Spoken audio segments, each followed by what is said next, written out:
हाँ भाई, मेरे प्यारे बच्चों, कैसे हैं आप सब। आई होप आप सब बहुत अच्छे होंगे। सॉरी बच्चों, मैं कुछ रीजन से वीडियो नहीं बना पा रहा था। बहुत हेक्टिक शेड्यूल था, बहुत बिजी था बच्चों इन दिनों। तो अभी कोशिश करूंगा इस चैप्टर को जल्दी से कंप्लीट करने की। फिर force and laws of motion and then gravitation. तो मेरे बच्चों के जो मिड टर्म्स होंगे एग्जाम्स में, कोशिश करूंगा उनसे पहले मैं तीनों लेक्चर्स की या तीनों चैप्टर्स की वीडियो डाल दूं। तो बच्चों, टाइम वेस्ट ना करते हुए चलो कॉपी पेन उठा लो, आज की डेट डाल लो। और बेटा, आज का अपना टॉपिक होने वाला है, बहुत अच्छा टॉपिक है, जिसको बोला गया एक्सलरेशन। और मेरे बच्चों, आज मैं आपके लिए लेके आया हूँ एक्सेलरेशन के ऊपर एक स्टोरी। तो पहले एक्सेलरेशन समझते हैं, फिर आपको मैं एक स्टोरी सुनाऊंगा, ठीक है। जिन बच्चों ने एक्सेलरेशन से पहले वेलोसिटी नहीं पढ़ा है, बेटा पहले वो जाके वेलोसिटी और स्पीड में डिफरेंशिएट सीख के आए, देन आप एक्सेलरेशन समझें। क्योंकि एक्सेलरेशन को, अगर आपको वेलोसिटी नहीं आता है, तो एक्सेलरेशन भी नहीं समझ में आएगा फॉर श्योर। तो प्लीज जाओ, पहले अपना एक्सेलरेशन सीख के आओ, फिर अपन बात करेंगे, ठीक है मेरे बच्चों। तो बच्चों, जैसे कि मैं आपको बोल रहा हूँ कि अभी अपन पहले एक बार एक्सेलरेशन पढ़ लेते हैं, देन अपन फिर बात करेंगे किसकी, एक स्टोरी की, जिसकी स्टोरी की इमेज, सॉरी, स्टोरी की मैं इमेज चेक कर लेता हूँ, क्या मेरे पास है इमेज। हाँ भाई, है, बिल्कुल है। तो मैं ले आता हूँ आपके सामने। Here you go. राजू की रेस, एक कहानी एक्सलरेशन की, है ना। तो बच्चों, अपन ये स्टोरी सुनेंगे। पहले अपन अपना चैप्टर स्टार्ट कर लेते हैं, चैप्टर को पढ़ लेते हैं, देन अपन स्टोरी सुनेंगे। ठीक है बच्चों, चलिए स्टार्ट करूं। रेडी? ओके। तो बेटा, जैसे कि अपन ने एक्सलरेशन पढ़ने से पहले, है ना, एक्सलरेशन पढ़ने से पहले अपन ने दो टाइप के मोशन पढ़े थे। एक को बोला गया था यूनिफॉर्म मोशन, और एक को बोला गया था बेटा नॉन यूनिफॉर्म मोशन। जिस बच्चे को यूनिफॉर्म नॉन यूनिफॉर्म अभी तक नहीं आता है, पहले वो जाओ वीडियो देख लो और फिर वापस से इस लेक्चर के ऊपर आना, ठीक है। तो यूनिफॉर्म मोशन में क्या हो रहा था बेटा, जो ऑब्जेक्ट की वेलोसिटी थी ना, वो क्या हो रही थी, कांस्टेंट थी। ऑब्जेक्ट क्या कांस्टेंट वेलोसिटी से मूव कर रहा था, मतलब उसकी वेलोसिटी सेम थी, चेंज नहीं हो रही थी। लेकिन अगर मैं बात करूं कि यहाँ पे नॉन यूनिफॉर्म की, तो जो नॉन यूनिफॉर्म मोशन था, उसमें जो ऑब्जेक्ट की वेलोसिटी थी ना, वो क्या थी बेटा, वेरिएबल थी। वेरिएबल का मतलब वो क्या हो रही होगी, चेंज हो रही होगी। बिल्कुल सही बात है सर, आपने ये पढ़ाया था, हाँ भाई पढ़ाया था। अब बेटा, कि जो ये यूनिफॉर्म है, तो यूनिफॉर्म मोशन में जो वेलोसिटी चेंज नहीं हो रही है, वेलोसिटी क्या है, कांस्टेंट। तो आप किसी भी इंटरवल ऑफ टाइम के ऊपर देख लेना कि यहाँ पे ऑब्जेक्ट की वेलोसिटी का चेंज है ना, जो वेलोसिटी का चेंज है वो कितना है मेरे बच्चों, जीरो है। कैसे भाई, मान लो कोई ऑब्जेक्ट 10 मीटर पर सेकंड से मूव कर रहा है। बेटा वो 10 मीटर पर सेकंड से मूव किए जा रहा है, किए जा रहा है, वो वेलोसिटी को चेंज ही नहीं कर रहा है। और वो फाइनली भी कितने से मूव कर रहा है, 10 मीटर पर सेकंड से। तो बेटा इनिशियल उसकी है 10, फाइनल भी है मेरे बच्चों 10 metre per second, 10 metre per second. तो अपन चेंज कैसे निकालते हैं, चेंज इन वेलोसिटी, बेटा चेंज इन वेलोसिटी को डेल्टा वी से रिप्रेजेंट किया जाता है, और वो होता है v minus u. Change in velocity का मतलब delta v is equals to final minus initial, मतलब final velocity minus initial velocity. बात समझ में आ रही है कि नहीं आ रही है। तो मेरे बच्चों, डेल्टा वी यहाँ पे कितना आ जाएगा, 10 - 10, 0 मीटर पर सेकंड। तो यूनिफॉर्म मोशन में तो ऑब्जेक्ट ऐसे मूव करता था। अगर मैं बात करूं नॉन यूनिफॉर्म मोशन की, तो मैं यहाँ पे आपको क्या बोल रहा हूँ कि ऑब्जेक्ट स्टार्टिंग में तो बेटा 10 मीटर पर सेकंड से मूव कर रहा था। आफ्टर सम टाइम टी, वो ऑब्जेक्ट 12 मीटर पर सेकंड से मूव करना स्टार्ट कर दिया। क्या यहाँ पे ऑब्जेक्ट की वेलोसिटी कांस्टेंट है क्या, बिल्कुल भी नहीं है। यहाँ पे ऑब्जेक्ट की वेलोसिटी क्या है, वेरिएबल है, या चेंज हो रही है बेटा किसी इंटरवल ऑफ टाइम के अंदर, है ना। तो मैं बोलूंगा आपको कि at any instant of time जो डेल्टा वी होगा, क्या वो v माइनस यू होगा बेटा, बिल्कुल होगा सर। भाई v का मतलब फाइनल वेलोसिटी, u का मतलब इनिशियल वेलोसिटी। फाइनल कितने से मूव कर रहा है, 12 से, इनिशियल 10 से। दैट मीन्स यहाँ पे जब आप वैल्यू निकाल रहे हो ना, क्या ये वैल्यू नॉन जीरो आ रही है कि नहीं आ रही है? बिल्कुल आ रही है सर। 12 - 10 तो सर 2 होता है। दैट मीन्स यहाँ पे जो चेंज इन वेलोसिटी हुआ ऑब्जेक्ट का, वो क्या नॉन जीरो आ रहा है? आ रहा है सर। तो नॉन यूनिफॉर्म में वेलोसिटी नॉन जीरो, यूनिफॉर्म में वेलोसिटी जीरो के बराबर। तो मेरे बच्चों यहाँ पे ये जो नॉन यूनिफॉर्म मोशन है ना, इसके अंदर, किसके अंदर? नॉन यूनिफॉर्म मोशन, इसके अंदर एक नई फिजिकल क्वांटिटी डिस्कवर हुई या नई फिजिकल क्वांटिटी आई, जिसको क्या बोला गया मेरे बच्चों? एक्सलरेशन बोला गया। क्या बोला गया? एक्सलरेशन। बहुत इंपॉर्टेंट टर्म्स है बेटा, ये आप पूरे फिजिक्स में आपका पीछा नहीं छोड़ने वाली है। तो इसको अच्छे से समझ लीजिएगा, पढ़ लीजिएगा और बने रहिएगा मेरे साथ, मैं आपको बिल्कुल क्लियर कर दूंगा आपको। ठीक है। तो अगर अपन बात करें अब इस एक्सलरेशन की, तो बेटा एक्सलरेशन को डिफाइन किया गया, the rate of change of velocity, the rate of change of velocity of a moving body, of a moving body। भाई किसी भी मूविंग बॉडी का अगर वेलोसिटी में चेंज आ रहा है ना, तो उसको क्या बोलेंगे अपन? Moving body with time. भाई टाइम के साथ तो देखना पड़ेगा।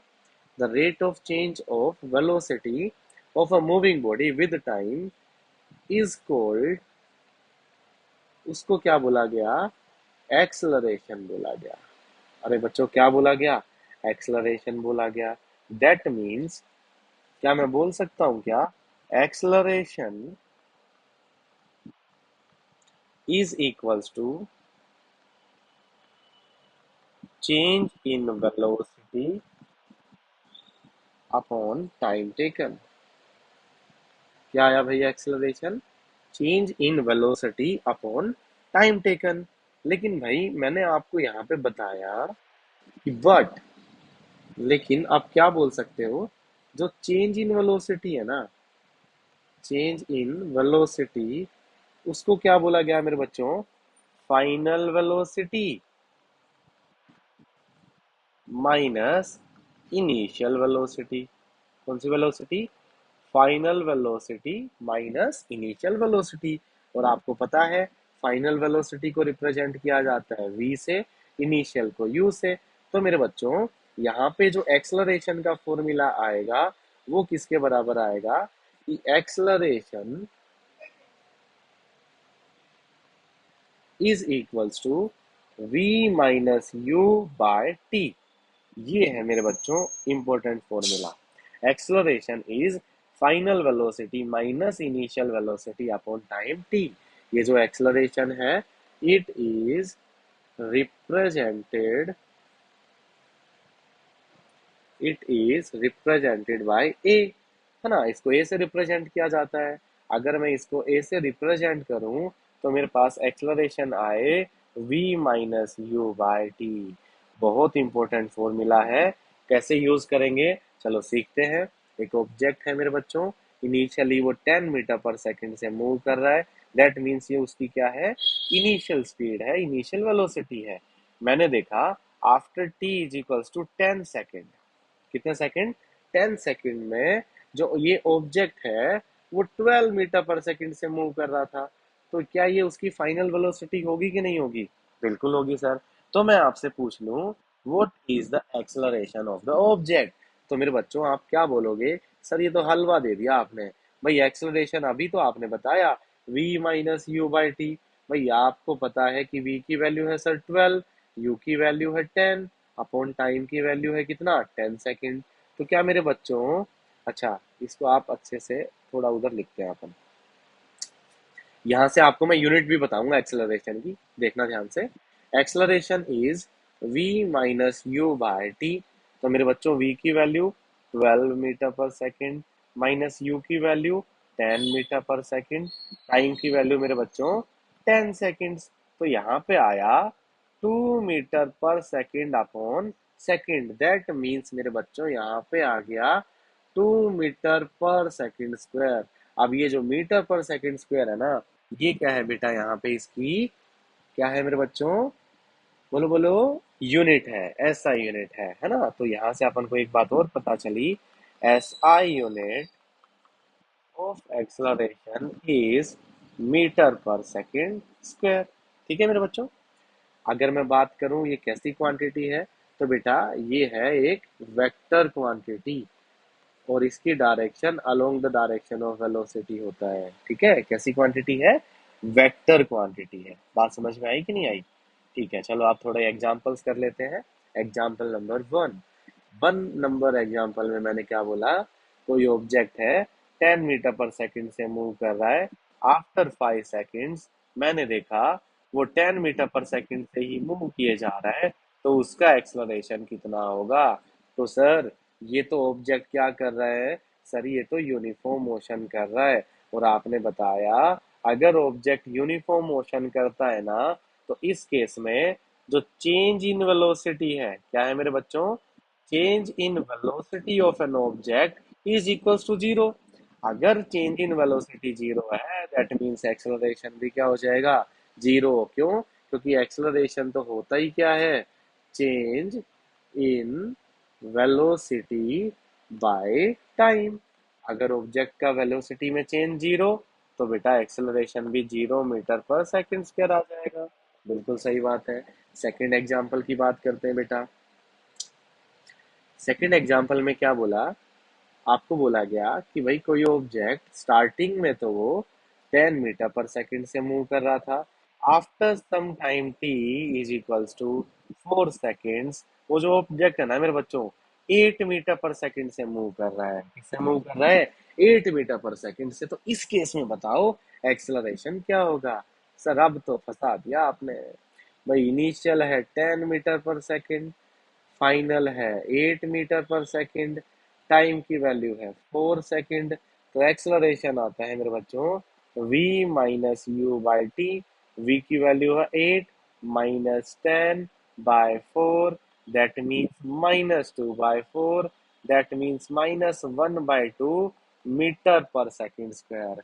अब मेरे बच्चों यहाँ पे मैं आपको एक नई टर्म इंट्रोड्यूस करा रहा हूँ कि एक्सलरेशन की value I -1/2 metre per second square, and this acceleration is known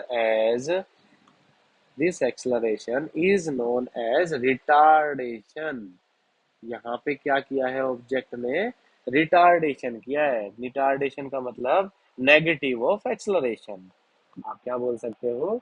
retardation is equal to negative of acceleration. बात समझ में आई कि नहीं आई? मतलब जब ऑब्जेक्ट अपनी कुछ स्पीड से स्पीड स्लो करता है, दैट मीन्स उसको ब्रेक अप्लाई करने पड़े होंगे या कुछ ब्रेकर आ गया होगा, तो मेरे बच्चों उसकी जो वेलोसिटी का चेंज है, पहले वेलोसिटी ज्यादा बाद में कम, तो रिटार्डेशन हुआ। अब रिटार्डेशन को क्या बोला गया? Negative of acceleration. आप इसको एक चीज से और समझ सकते हो मेरे बच्चों, कि मान लो किसी ऑब्जेक्ट को मैं ऊपर की तरफ फेंक रहा हूँ, तो इसकी वेलोसिटी क्या ऊपर की तरफ होगी, और मेरे बच्चों इस पे ग्रेविटी नीचे की तरफ एग्जर्ट कर रही है। तो बेटा इस केस में जो ऑब्जेक्ट की वेलोसिटी होगी वो क्या होगी? डिक्रीज होगी कि नहीं होगी? बोलो हाँ कि ना। तो मेरे बच्चों जब वेलोसिटी और एक्सलरेशन ऑपोजिट डायरेक्शन में होंगे ना, तब एक टर्म निकल के आती है जिसको क्या बोला जाता है? रिटार्डेशन बोला जाता है। क्या बोला जाता है बेटा? रिटार्डेशन बोला जाता है। अगर वेलोसिटी और एक्सलरेशन एक डायरेक्शन में हो तो वहां पे बोला जाता है एक्सलरेटेड मोशन, या क्या बोला जाता है? Accelerated motion. ठीक है, इस केस ये कब हुआ? जब ऑब्जेक्ट को ऊपर से नीचे फेंकता हूँ, तो वेलोसिटी और जी दोनों नीचे की तरफ आ रहे हैं, और ऑब्जेक्ट की वेलोसिटी क्या करती है? इंक्रीज करती है। बोलो हाँ कि ना। तो एक्सेलरेशन हो गया, एक्सेलरेटेड मोशन हो गया, रिटार्डेड मोशन हो गया। ठीक है मेरे बच्चों। और यहाँ से आपको एक बात और पता चली है कि ये जो एक्सेलरेशन है ना, it can be negative. Acceleration negative भी हो सकता है। हाँ सर, एक्सेलरेशन नेगेटिव भी हो सकता है। अगर मैं बात करूं बेटा इसकी सीजीएस यूनिट की, तो ऐसा ही तो पढ़ा अपन ने, मीटर पर सेकंड स्क्वायर। तो बेटा इसकी सीजीएस यूनिट क्या हो जाएगी? सीजीएस का मतलब लेंथ इन सेंटीमीटर, तो सेंटीमीटर का स्क्वायर, सेंटीमीटर पर सेकंड स्क्वायर। ठीक है। अब बेटा यहाँ पे जैसे मैंने आपको रिटार्डेशन पढ़ाया था ना, आप उसको ये भी बोल सकते थे रिटार्डेशन को, if velocity of an object, velocity of an object decreases with time, अगर किसी ऑब्जेक्ट की वेलोसिटी टाइम के रिस्पेक्ट में डिक्रीज करे ना, तब उसको क्या बोला जाता है बेटा, रिटार्डेशन बोला जाता है, रिटार्डेड मोशन बोला जाता है। बात समझ रहे हो कि नहीं समझ रहे हो? बिल्कुल समझ रहे हैं सर। अगर मैं दूसरी बात करूं आपसे कि अगर इफ एन ऑब्जेक्ट, या मैं बोलूं कि if the velocity, if the velocity of an object increases with time, अगर किसी ऑब्जेक्ट की वेलोसिटी टाइम के रिस्पेक्ट में इंक्रीज करेगी ना, तब वहां पे जो मोशन होगा, उस टाइप के मोशन को कौन सा मोशन बोल देंगे बेटा, एक्सलरेटेड मोशन बोल देंगे। बात समझ में आई कि नहीं आई? बिल्कुल आई सर। एक्सेलरेटेड मोशन क्या होता है, मेरे को बिल्कुल समझ में आ गया। अब आपको मैं एक स्टोरी सुनाता हूँ, और उसके बाद इस लेक्चर को आज इधर ही खत्म करते हैं। नेक्स्ट लेक्चर में मैं इसके टाइप्स पढ़ाऊंगा। तो बच्चों, आपके सामने मैंने बना दिया एक राजू की रेस, है ना? देख रहे हो, राजू की रेस, एक कहानी एक्सेलरेशन की, है ना बेटा? तो क्या हुआ कि भाई एक बार, है ना, कि एक छोटे से गांव में एक लड़का रहता था, राजू नाम का। भाई बहुत अच्छा लड़का था ये राजू। ये कौन था रे? राजू नाम का एक लड़का रहता था, किसमें, एक गांव के अंदर। तो बेटा रहता था, तो राजू को कार्स का बहुत ज्यादा शौक था। ऐसा होता है ना कि कुछ कुछ बच्चों को कार्स बहुत पसंद होती हैं। तो इस भाई साहब को भी कार का बहुत शौक था, लेकिन उसके पास सिर्फ एक पुरानी सी साइकिल थी। राजू के पास क्या थी? सिर्फ पुरानी सी साइकिल थी। ठीक है सर, है ना? तो लेकिन जो राजू थी ना, उसकी सोच बिल्कुल क्लियर थी बेटा। सॉरी, जो राजू था, उसका सोच बिल्कुल क्लियर था, क्या कि भाई स्पीड मैटर्स, स्पीड तो मैटर करती है, लेकिन बट, किंतु, परंतु, acceleration, but acceleration wins the race, लेकिन एक्सलरेशन क्या कराएगा? रेस को जितवाएगा।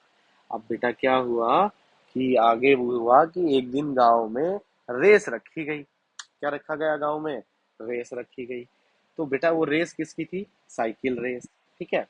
तो बेटा हर कोई एक्साइटेड था। राजू ने भी अपनी साइकिल रेडी कर ली, उसने ब्रेक्स चेक किए, चेन तेल से स्मूथ की, और टायर्स इन्फ्लेट किए, है ना? तो बेटा क्या हुआ कि रेस के दिन सब लाइन में थे, है ना? तो जब बेटा लोग, आप लोगों को सिग्नल मिला, तो सिग्नल मिला तो रेस शुरू हो गई। अब सभी लोग तेजी से स्टार्ट हुए, है ना? सबने बहुत जोर से साइकिल पे पेडल मारा, और बहुत जोर से रेस को उसने क्या कर दिया, स्टार्ट कर दिया, है ना? लेकिन राजू ने धीरे धीरे स्टार्ट किया। राजू बड़ा चंट था, उसने ना रेस को कैसे स्टार्ट किया, धीरे धीरे, मेरी, sorry sorry sorry sorry, Raju ने धीरे धीरे रेस को स्टार्ट किया। ठीक है सर। अब भाई उसका दोस्त बोला, अरे राजू तू तो स्लो है, हार जाएगा भाई, भगा भगा, है ना? पर राजू ने बोला कि रेस जीतने के लिए सिर्फ इनिशियल स्पीड नहीं, एक्सलरेशन भी जरूरी होता है। भाई बहुत समझदार बच्चा था, है ना? उसने क्या बोला कि रेस जीतने के लिए इनिशियल स्पीड नहीं, एक्सलरेशन भी जरूरी होता है। तो भाई उसने ग्रेजुअली अपनी स्पीड बढ़ाई, मतलब धीरे धीरे स्पीड को क्या कर रहा है वो, इंक्रीज कर रहा है। तो बेटा उसको जब स्पीड इंक्रीज हुई, तो उस मोशन को कौन सा मोशन बोला गया? Accelerated motion sir. बिल्कुल सही बात है। तो उस पे वहां पे कैसा एक्सलरेशन आया, या आप बोल सकते हो कि पॉजिटिव एक्सलरेशन आया, है ना? तो जब स्लोप आया तो दूसरे स्लो हो गए, है ना? जैसे एक स्लोप आया होगा, राजू भैया अपनी साइकिल लेके दौड़ रहे हैं धड़ाके से, और अब स्लोप आया तो सब स्लो हो गए। पर राजू ने गियर बदला, और वो तो भाई साहब और तेज हो गया, है ना? जो पहले स्पीड से मूव कर रहा था, उससे भी अब अच्छी खासी स्पीड से वो मूव करना स्टार्ट कर दिया। तो आखिर मोड़ पे एक लड़का बैलेंस खो के राजू के सामने आ गया। तो बेटा राजू ने बेचारे ने जल्दी से क्या लगा दिए, ब्रेक लगा दिए, क्योंकि जान भी तो बचानी थी। राजू तो अच्छा बच्चा है। तो जब उसने ब्रेक्स लगाए, तब वहां पे जो एक्सलरेशन आया मेरे बच्चों, वो कैसा आया? नेगेटिव आया। उसको क्या बोला गया? रिटार्डेशन या डी एक्सलरेशन बोला गया। और फिर क्या हुआ? फिर भाई साहब राजू ने क्विकली, है ना, at the same instant of time दोबारा अपनी स्पीड पकड़ी। आखिर में 100 मीटर में राजू ने फुल स्पीड में साइकिल दौड़ाया, भयंकर स्पीड में भाई साहब। और सबको ओवरटेक करके राजू रेस जीत गया। अब भाई साहब सब हैरान थे कि कैसे जीता, कैसे जीता। तो राजू बेटा, अपना बच्चा, बहुत शानदार बच्चा, मुस्कुराया और बोला कि भाई जब एक्सलरेशन समझ में आए तो जीत पक्की है। अगर आपको एक्सलरेशन पता चल गया तो जीत क्या है? पक्की है। अब भाई वो कहना क्या चाहता था? कहना ये चाहता था मेरे बच्चों कि स्पीड जरूरी है। भाई मान लिया कि स्पीड जरूरी है, लेकिन एक्सलरेशन डिसाइड करता है कि आप कितनी तेजी से सक्सेस तक पहुंचोगे। समझ रहे हो? कौन डिसाइड करता है मेरे बच्चों? एक्सलरेशन डिसाइड करता है कि आप कितनी तेजी से सक्सेस तक पहुंचोगे। लाइफ में भी आप याद रखना मेरे बच्चों, आपको एक बढ़िया सा बात समझाता हूँ कि लाइफ में भी मेरे बच्चों कभी स्लो स्टार्ट हो सकता है। मेरे बच्चे काफी होते हैं कि बेचारे बहुत स्ट्रगल करते हैं, बहुत पढ़ाई करते हैं ना, मतलब सब लगे ही रहते हैं, पर उनका जो स्टार्ट होता है वो स्लो होता है। वो धीरे धीरे चीजों तो को सीखते हैं। लेकिन बेटा भूलना नहीं, राजू हो तुम लोग, लेकिन अगर एक्सलरेशन सही है ना आपका, तो फिनिश लाइन तुम्हारा ही होगा। ये याद रखना मेरे बच्चों। समझ रहे हो कि भाई अपन स्लो तो स्टार्ट कर सकते हैं, लेकिन आपका एक्सप्लोरेशन सही था ना, जैसे राजू का सही था, ऐसे ही फिनिश लाइन भी क्या होगा? तुम्हारा ही होगा। तो मेरे बच्चों, इसी कहानी से मैं आज के टॉपिक को खत्म करता हूँ। कल अपन पढ़ेंगे टाइप्स ऑफ एक्सलरेशन, या मैं बोलूँ कि यूनिफॉर्म एक्सलरेशन और नॉन यूनिफॉर्म एक्सलरेशन। तब तक बने रहिए मेरे साथ, पढ़ते रहिए। Bye bye, thank you so much.